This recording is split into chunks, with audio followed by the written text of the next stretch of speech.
शिक्षकच असतात, ते फक्त शिक्षकच असतात. नमस्कार, माझे नाव शिवण्या प्रवीण पाटील. मी इयत्ता 3री अ ची विद्यार्थिनी.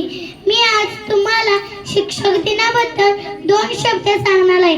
ते तुम्ही शांतपणे ऐकून घ्यावे अशी मी विनंती करते. शिकवता शिकवता आपणास आकाशाला सामर्थ्य देणारे आदराचे स्थान म्हणजे आपले शिक्षक.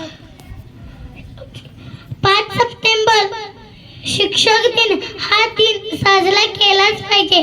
प्रथमतः आई या गुरुला, नंतर वडील या गुरुंना आणि ज्या माझ्या भविष्य घडवीत आहेत त्यांना, त्या सुतार टीचर त्यांना मी नमन करते.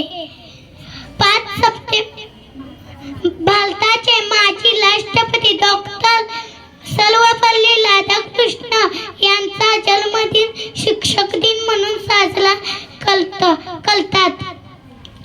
असं म्हणतात की एक पुस्तक, एक विद्यार्थी आणि एक शिक्षक हे संपूर्ण देशाचे भविष्य आहे. कोरोना काळात शाळा बंद पडल्या तेव्हा कळाले शिक्षकांचे महत्त्व. 5 सप्टेंबर दिन साजरा केलाच पाहिजे, कारण विद्यार्थ्यांना अज्ञानाकडून ज्ञानाकडे आणि ज्ञानाकडून विद्याकडे घेऊन जात उद्याचे भविष्य घडविण्याचे महान कार्य शिक्षकच करत असतात.